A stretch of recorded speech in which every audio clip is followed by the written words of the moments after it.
পৃথিবীতে একজন মানুষই শুধু জানতেন যে তিনি পৃথিবীতে কতদিন বাঁচবেন, সেটা হচ্ছে সাইয়েদনা আদম আলাইহিস সালাম। ওনাকে বলে দেওয়া হয়েছিল উমরুকা আলফু সানা, তুমি পৃথিবীতে বাঁচবে 1000 বছর। কয় বছর? সাইয়েদনা আদমের সামনে অনেকগুলো রূহ রাখা হলো। সাইয়েদনা আদম বললেন, এরা কারা?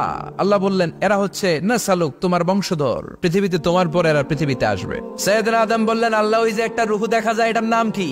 আল্লাহ বললেন, হাদা ইবনুকা দাউদ, এটা তোমার ছেলে দাউদ, সে দুনিয়াতে নবী হয়ে আসবে, তার ছেলে সুলাইমানও নবী হয়ে আসবে।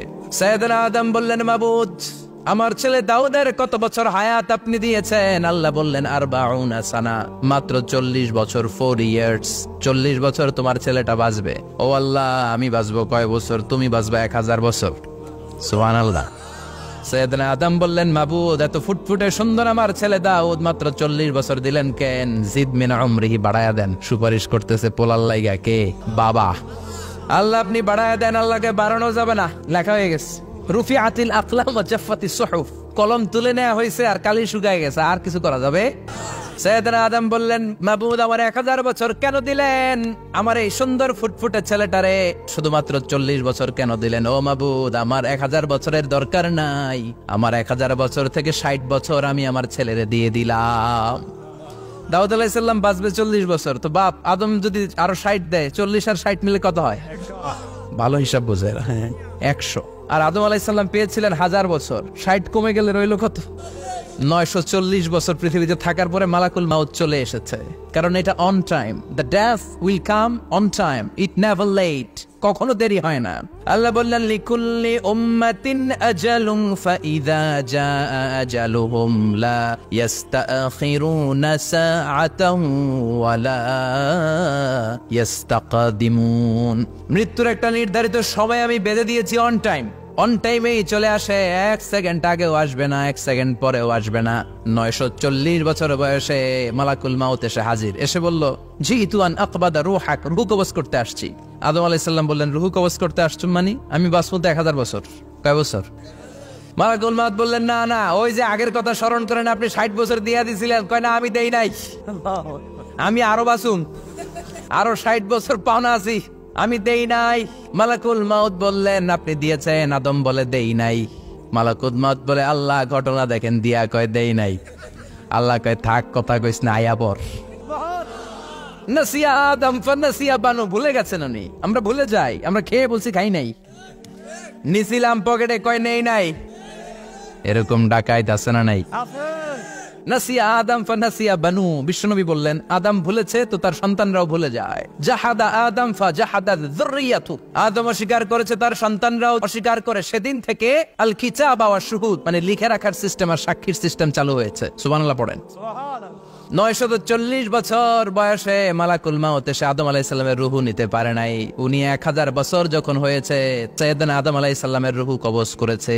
যেই দিন পৃথিবীর প্রথম মানব, প্রথম নবীর রূহ মালাকুল মাউত দুনিয়া এসে কবজ করেছে, ওই দিনটাও ছিল জুমাবার।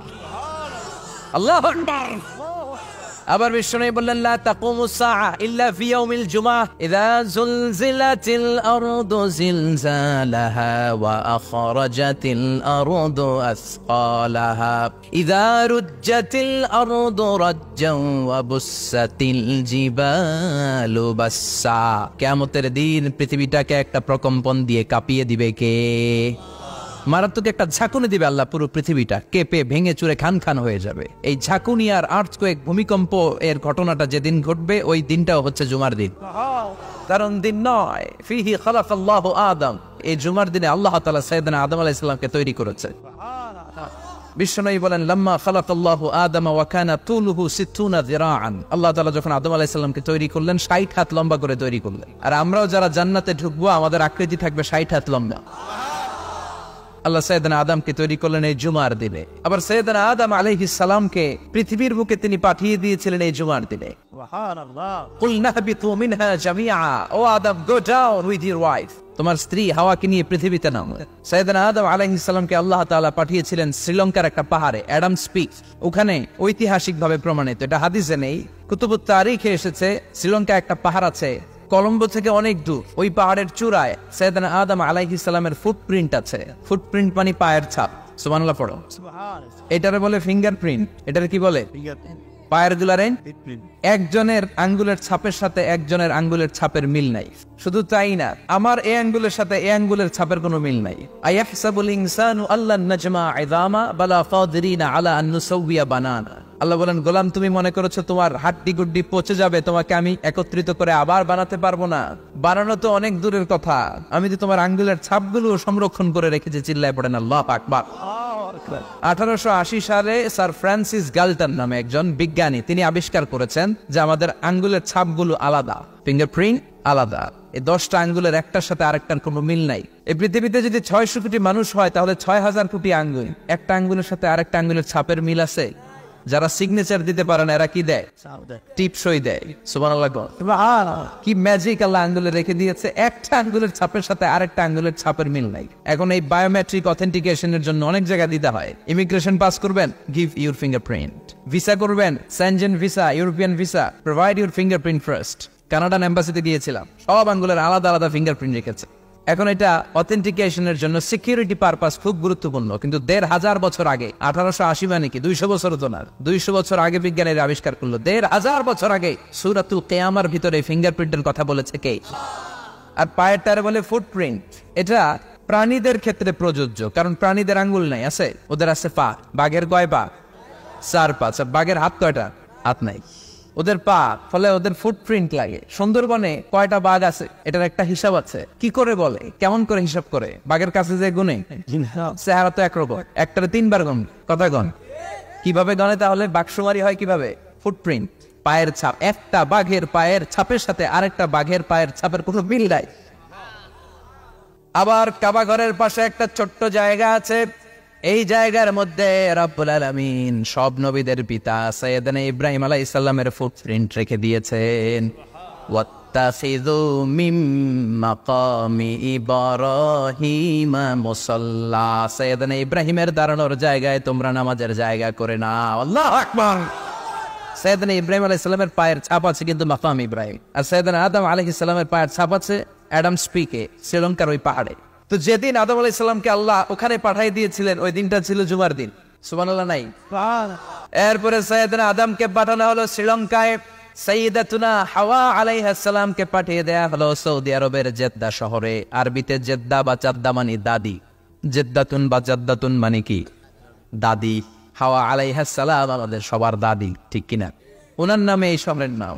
বছরের পর বছর সাইয়েদনা আদম আলাইহিস সালাম এবং হাওয়া আলাইহিস সালাম আল্লাহর কাছে ক্ষমা চাইলেন, আল্লাহ ভুল করে নিষিদ্ধ গাছের ফল খেয়েছি, তুমি মাফ করে দাও। আল্লাহ বললেন, আদম কয়েকটা কালিমা শিখিয়ে দেব, এই কালিমাগুলোর পরে আমার কাছে দোয়া করো, আমি কবুল করে নেব। আল্লাহু আকবার। আল্লাহ শিখিয়ে দিলেন আর বললেন, আদম পড়ো, রাব্বানা যালামনা আনফুসানা ওয়া ইল্লাম তাগফির লানা ওয়া তারহামনা লানাকুনান্না মিনাল খাসিরিন। ও আল্লাহ, জুলুম করেছি নফসের উপর, ভুল করেছি, অন্যায় করেছি, আপনি যদি ক্ষমা না করে দেন আমরা শেষ হয়ে যাব, আমরা হালাক হয়ে যাব, ক্ষতিগ্রস্তদের মধ্যে শামিল হয়ে যাব, ঠিক কিনা? আল্লাহ সাইয়েদনা আদম আলাইহিস সালামের তওবা কবুল করলেন। ওনার কাজ হচ্ছে তওবা কবুল করা। আমাদের কাজ গুনাহ করা, শয়তানের কাজ ওয়াসওয়াসা দেওয়া, আল্লাহর কাজ খালি মাফ করা। তার মানে আদম সৃষ্টি হলো জুমার দিনে, দুনিয়ায় নামিয়ে দেওয়া হলো জুমার দিনে, তওবা কবুল করে নেওয়া হলো জুমার দিনে, রূহ কবজ করা হলো জুমার দিনে, আবার কিয়ামত সংগঠিত হবে জুমার দিনে। পড়েন সুবহানাল্লাহ। আবার বিশ্বনবী বললেন, আর রমাদান ইলা রমাদান, এক রমজান থেকে আরেক রমজানের মাঝখানে যত গুনাহ হয় মাফ করে কে? তারপরে বিশ্বনবী বললেন, আল উমরাতু ইলাল উমরাহ, কেউ যদি একবার উমরা করে পরে আবার করলে 2 উমরার মাঝখানে গুনাহগুলো মাফ করে দেয় কে? আবার বিশ্বনবী বললেন, আল জুমআতু ইলাল জুমআ কাফফারাতুন লিমা বাইনাহুমা, এক জুমার পর থেকে সামনের জুমা আসা পর্যন্ত যে সগীরা গুনাহগুলো হয় সবগুলো সগীরা গুনাহ মাফ করে দেয় কে? সারা সপ্তাহে ভুল ত্রুটি অন্যায় যা করলাম জুমার নামাজের বদৌলতে সব গুনাহ মাফ করে দেয় কে? এই দামি দিনটাকে আল্লাহ ইহুদিদের দিতে চেয়েছিলেন, পায় নাই। আলহামদুলিল্লাহ কবেন না? আলহামদুলিল্লাহ। ইখতিলাফু, তারা ইখতিলাফ করে হারাইছে এটা। এই দামি দিনটা রব্বুল আলামিন নাসারাদেরকে দিতে চেয়েছিলেন, ফাখতালাফু, ওরাও ইখতিলাফ করে হারাইছে। এজন্য ইখতিলাফ ভালো জিনিস না খারাপ জিনিস? ইহুদিদেরকে আল্লাহ দিতে চাইলেন, ইখতিলাফ করে হারাইছে, নাসারারাও হারাইছে। ফাজা আল্লাহু বিনা ফাহাদানা বিহাদা দ্বীন, রব্বুল আলামিন এই দিনটা আমাদেরকে দিলেন, আমরা ইখতিলাফ করি নাই, বিশ্বনবীর হাতে হাত রেখে ঐক্য করে ঘোষণা দিয়েছি জুমার দিন আমাদের সাপ্তাহিক দিন। সুবহানাল্লাহ। বিশ্বনবী বলেন ফাগাদান লিল ইয়াহুদ, সাপ্তাহিক আনন্দের দিন ইহুদিদের জন্য হচ্ছে শনিবার, ইয়াউমুস সাbt, ওয়া বা'দা গাদ লিন নাসারা, আর খ্রিস্টানদের জন্য হচ্ছে রবিবার, আর আমাদের জন্য হচ্ছে শুক্রবার। চিল্লায় পড়েন আল্লাহু আকবার। তার মানে জুমার দিন, জুমাবারের মর্যাদা বেশি না কম? চিল্লায় বলেন বেশি না কম? জুমার দিন সকালবেলা ফজরের নামাজের পর থেকে ফেরেশতারা যতগুলো মসজিদে জুমা অনুষ্ঠিত হয় ওই মসজিদে ঢোকার প্রতিটা দরজার মধ্যে দাঁড়িয়ে থাকে। কারা কারা আগে আগে জুমার নামাজ পড়ার জন্য মসজিদে যায়, প্রত্যেকের নামগুলো একটা জান্নাতের রেজিস্ট্রি খাতার মধ্যে তুলে নেয়। এই নামগুলো স্পেশালি আল্লাহর কাছে পাঠানোর জন্য। ডানে বাঁয়ে সামনে পেছনে যতগুলো দরজা, প্রতিটা দরজায় ফেরেশতারা বসে থাকে। কে আগে আসলো নাম তুলে দেয়। তুলতে তুলতে তুলতে তুলতে খতিব সাহেব যখন খুতবা দেওয়ার জন্য মিম্বারে যেয়ে বসে যায়, ফেরেশতারা তাদের খাতা বন্ধ করে তারাও খতিব সাহেবের সামনে জুমার খুতবা শোনার জন্য বসে যায়। পড়েন সুবহানাল্লাহ। প্রথম জুমার দিন জুমার মসজিদে যে ঢুকবে, বিশ্বনবী বললেন আল্লাহর রাস্তায় একটা উট কুরবানি দিলে যেই সওয়াব, এই সওয়াব আল্লাহ আমলনামায় দিয়ে দেয়। দ্বিতীয় পর্যায়ে যে ঢুকে, বিশ্বনবী বললেন বাকারা, গরু কুরবানির সওয়াব পায়।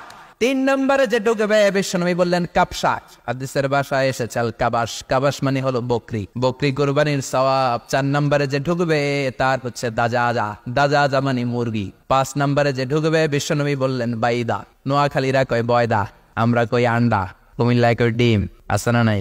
এক দেশের কত ভাষা, এক দেশের গালি আরেক দেশের বলি। আমরা বলি ছেলে, কুষ্টিয়ায় বলে পুত্র, আরেক জায়গায় গেলে বলে হুত, আরেক জায়গায় গেলে বলে ফোয়া। আছে না নাই? এক এলাকায় বলে বেটা ছেলে, ছেলেদেরকে বেটা ছেলে, মরদ ফোয়া, মরদ ফোয়া হইতে না, মরদ ফোয়া হবে। আহা, কি ভাষার বৈশিষ্ট্য। তো যেটা আমরা বলি ডিম, কোথাও বলে আন্ডা, কোথাও বলে বয়দা। তো এই বয়দা আল্লাহর রাস্তায় দান করে দিলে যেই সওয়াব, পঞ্চম ব্যক্তি ওই সওয়াব পাবে। এই 5 জনের পরে আর লেখালেখি নাই, বাকিদেরটা নরমাল এন্ট্রি করে সব ফেরেশতারা খুতবা শোনার জন্য বসে যায়। সুবহানাল্লাহ। তো জুমার দিনে আগে আগে যাবেন তো?